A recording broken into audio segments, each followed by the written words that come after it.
Hi guys, welcome to this week's video. So today, this whole mess is my watercolor collection.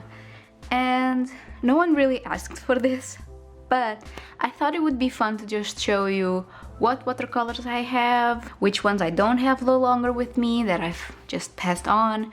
And I don't know, I thought it would be just a fun video, just interesting.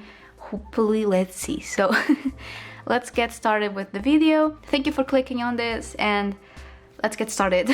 Okay, with no particular order, let's just start with the biggest palette that I have, which is the Kuretake Gansai Tambi. This is it. I did a video already with it. I said like, oh, this is watercolor I don't like, let me paint with it. And it really surprised me, but I still don't really reach for it. I have it, and you can see some pans are completely untouched. This one is completely empty because I basically got this palette as a business expense for a work that I did, and it basically required for me to use mostly blue, so I just full on used let me see in the palette, this would be the ultramarine. Yeah, so I don't know. I know I can make this palette work, but I sometimes just don't feel like it, especially it has so many greens. Like this whole row I never touched because I just am not a green person. I don't really like to use it, and these are just bleh. So I don't know if I should just pass on the paints I don't like to some of my friends and just make a compact palette just with these. For example, just like put them on another place, so it's not like all of this so much space that I don't use them at all. Like the white I don't use. White is ridiculous for watercolor, so I really don't know why people put them on palettes, at least for the way I use it. And for some of my friends as well that use watercolor, white is completely useless, so I really don't know why companies put it, but I don't know, might be a style that I don't use, so let's see. Here the cover is just some Loish stickers that I got when I got her sketchbook. And yeah, this is the Kuretake. I've had it for like maybe 2 years now, maybe more, and as you can tell, I barely made a dent. In the box here you have like this whole row means nothing to me. These colors mean absolutely nothing. So Viridian, sure, I can work with it, and turquoise and olive green, I can work with it. I gotta now these ones like sap green, hooker's green, they really don't tell me anything when it comes to painting. So I think I might just eventually pass on these to some of my friends, see if they want them, because I barely touch them. Some look completely new, which is sad, but it's the reality. Let's move on to the next one. I don't know if this counts as watercolor, but this is my Gansai Tambi as well, Starry colors. And this one has been well used. I've hit pan on the champagne gold, again, because I needed it for a work that I did. And I've hit pan on that one, which I'm very sad about. I really like it. I have not been using this palette for a while, mostly because I just haven't done a lot of works that required metallics, but I really like it. I have not tried the fine tech one. This one has just been fine with it. It's still in its original packaging, like in the cardboard box. It's not perfect, but it works. The cardboard box is still intact and I have beaten it a lot. So yeah, this is my metallic, I would call it watercolors. I think they call it watercolors, or at least water-based pigment. That's why I included it, because I think I would consider these watercolors because they kind of work with like that. So these are my two Gansai Tambi products and I really like them. They're very nice colors and they work very beautifully. Next up we have the Viviva color sheets. This is very old. I have not used them in a while, but I really like them. I don't know, I just stopped using them because, honestly, because I'd lost them at first. And I keep forgetting they exist, but they are super pretty. And in this one I actually like the green. This green is very pretty. And it's really cool because this is actually Viridian, this is Peacock, because the pigment is so strong, the colors here, they look different than what they are. And they're pretty cool. They came with a palette. I got two because I was part of the Indiegogo and I didn't know how long they would last me. So I just got two. Like here the chrome yellow is almost completely gone. There was a time I was really using these up. So I think I stopped using them because I was scared of using them up. Even though I have two, so that shouldn't be a problem. It's not bad. They're pretty fun. And they're very lightweight, like this is just something you can put on your pocket. And I just thought this was a brilliant idea, so I really still like these, but I just haven't reached out for them a lot. Next up, so this is a little bit weird, but I found in AliExpress, like, this looks so bad. This is like Daniel Smith samples. I don't know, I just got them thinking they would suck, but they're very good. But I don't tend to paint with these just because, again, I have kind of forgotten about them. They are just shoved at the back of my drawer and I kind of forgot about them. They don't look amazing. I have to be honest, they don't look super amazing, but like this one and this will always fall off. But there's some really nice colors in here. One color I really love. So Moon Glow is beautiful.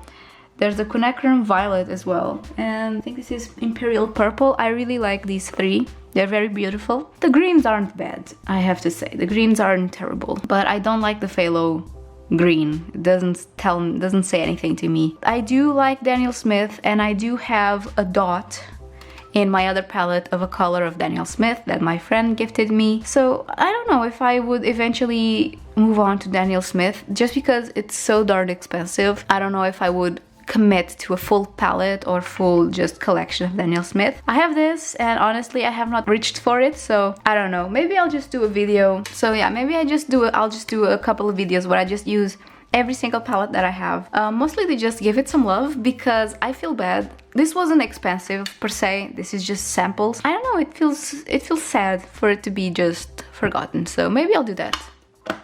Next up is, so I have these two palettes.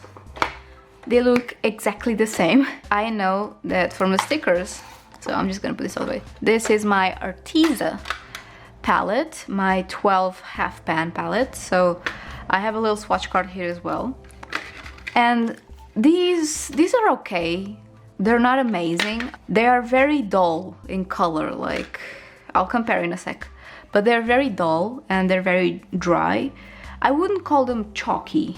I don't think they're above chalky, but I would still call it like student grade. But they do have something that I do like. They have sort of a grip to it, which makes me want to draw a lot of portraits with them. So I tend to use these when I just want to do like some studies and I just want to enjoy it. And I do enjoy these, and I did a lot of paintings with this when I got them.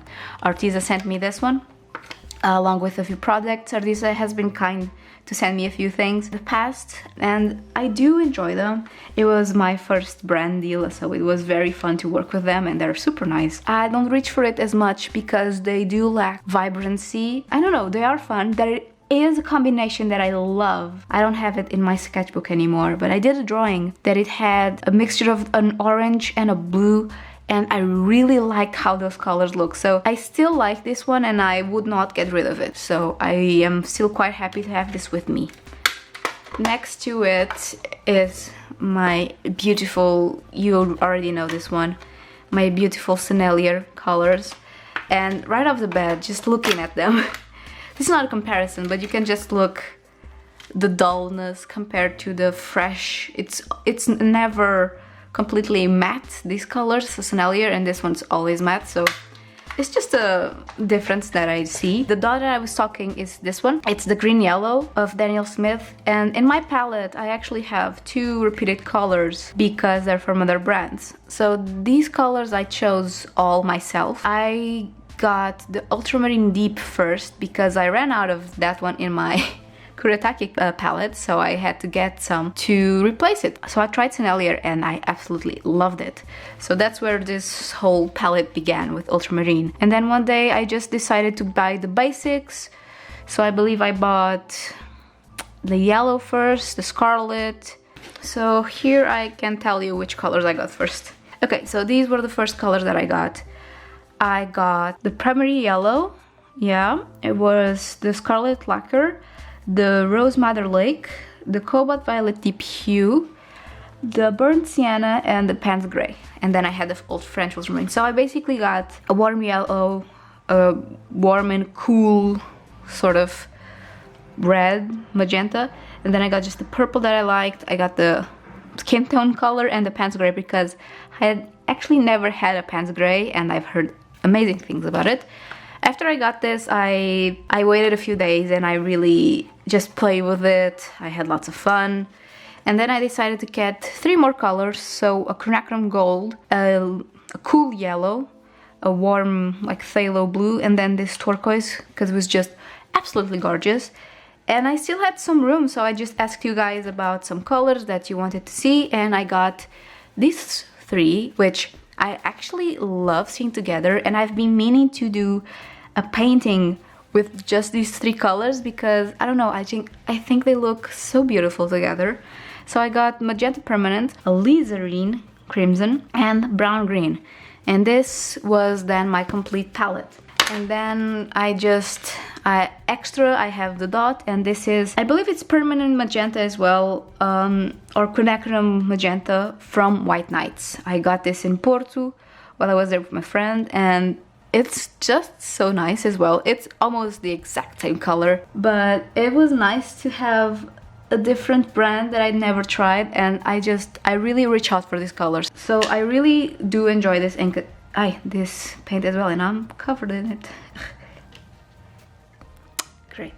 So this is my palette of choice. This is what I reach for every single day that I'm going to paint with watercolor. I absolutely love it, but of course I'm biased because this is not a pre-made palette. I love every single color. If you notice, there's only 1 green because I don't like green. I think I'm biased because of that, and the quality is just amazing. I really like how rich and vivid the colors are, so that's another thing. Finally, we're going to go for Ecolines and inks of sorts. So these Ecolines, I only bought 1 Ecoline from every single color that I got. I only bought 1, and then everything else was a gift. So, my first dabbling with Ecolines were actually these adorable little tubes. I have a friend in Porto, Elena, hi, if you are watching. She was telling me about Ecolines, how much she loved them, and I had not tried them. So she sent me these adorable little samples, and they were my sort of Ecoline stomping ground for a while, and they are pretty fun. Honestly, I just don't reach out as much for Ecolines, but it's very nice to have if I want just a wash of a single color, and they have some very pretty colors. So this is what I have for, I had this for like a year or something. This is all I had. And then before I moved out of Lisbon, I went to a friend's house and we did sort of like a trade for supplies that we did no longer use. So this is where these ones come in. So this is all, and by the way, hi Caroline if you're watching. So this is all Ecolines she no longer used, and I was like, okay, I will take those off your hands. And I really like the colors that she gave me. It's like all blues and then this very nice deep purple. I have actually used them in my fountain pens before, but they are a bit too flowy and they just go all over. Oh, I can actually put them like this so you guys can see the colors better. And they are very nice. I haven't really done a lot of paintings just with Ecolines, so I think I like the idea of just doing a series where I just do a piece with each supply that I have and I don't use a lot. She also then gifted me these 2 inks, Winsor and Newton. I haven't used Winsor and Newton a lot. This one needs to be shaken, it has a lot of pigment in the bottom. But my first white ink was actually from this one, and I remember, like, I didn't have a lot of knowledge when it comes to art supplies when I was a kid because there wasn't a lot in my hometown. And one day we went to my it sounds so sad, but we went to my graduate like party, trip, and we went to Strasbourg. And in Strasbourg we found an art shop and I was completely blown away because there were things there that I'd never seen, including the white ink of Winsor & Newton, which I was completely dumbfounded because my parents were a bit afraid of ordering online and I didn't know that world, and in my hometown we didn't have a lot of inks and stuff like that, so it was a whole new world opened up to me. So this is all gifted to me, and then recently I got this Ecoline, mostly because I wanted to use it in my fountain pen again. And then recently I got actual fountain pen ink in this color, sort of, for my fountain pen, and now I'm just like, hey, guess I have this. But I don't regret it because it's still very beautiful and it's a more modern thing. I really like how they redesigned it. Like, it's the same amount of paint, but it just looks more flowy. Like, this is great if you want to just stack them up, but I really like the dropper thing. Yeah, this is it. So this is all of my watercolor supplies. I don't know if this is considered a lot, so I'm just gonna put them all here. I don't know if this could be considered a lot or not. To some people this might be nothing. To me this is already getting a little bit big, but considering that what I do most days of my life is painting, it might be just an excuse, but still, considering that what I use is this every single day and everything else kinda doesn't see the light of day that often, it's a bit sad. When I moved house, I cleaned up a lot of stuff that I didn't want. For example, I don't have my older palettes. My first palette ever was a Van Gogh. I no longer have it. I actually gifted it to my friend recently. It no longer had paints in it. She just needed the palette, so I gifted that to her. And my next palette, which I got like 4 years ago, was a Cotman sketch palette. It was fine, but I quickly grew bored of it, but I still had it for a bunch of years. I still had it for like 3 more years after that, feeling bored of it, but I still used it a lot. This is all gifts, so even though they do take up a lot of space, they're all gifts, and I don't know, I feel bad not using them as much, so I think I need to just use them more. I do have more other things, of course. I have inks and I have gouache and I have a few fine liners from Arteza as well, but I try my best not to get a lot of stuff because A, I don't have a lot of space, and B, I move around a lot, so it's always a bother and a chore to just carry this with me every single place I go. It's actually a nightmare for me to move. It takes up so much space, so much things that, I don't know, sometimes I wish I didn't do, just because this takes so much space. But yeah, this was the video. I hope you guys enjoyed this little tour. I don't know if this was interesting or not, but it was still, at least it's fun to me to see everything that I have piled together. In terms of gouache, I only have one palette, everything else is in tubes. In terms of inks, what I have, it's not that much, because now I have a ton because of Ferris wheel press, but you already saw those. Other than Ferris wheel press, I have like more 3 inks, which is not that much, so yeah, I have like more 4 inks other than Ferris wheel press, and you already saw 2 of those. So I don't think how interesting that would be, that video, but most of these you had never seen. And let me know if you like the idea of me just getting, for example, today I paint with the Kuretake, today I paint with the Daniel samples, today I paint with the Arteza, today I paint with Ecolines. Let me know if that sounds good, if that sounds fun. I think that sounds fun, and I think I'm still gonna do it. Please check out my Instagram page if you wanna just hear more about me. I post there very regularly and I'm on my stories almost every single day. So if you want to just see what I'm doing up to a daily basis, check out my Instagram. And I also have a SkillShare class you can also check out. It's about water control and I'm actually very proud of it. So if you want to check it out, I'll leave the link down below, and you can also get 2 months free with the code that I have also down below. So if you don't have premium, no problem. You can also get premium and just check out my class. And you can also just check the whole amount of classes they have. I think they have a great selection of classes and I really love it. So thank you so much for watching and for being here, and I'll see you in my next video. Bye!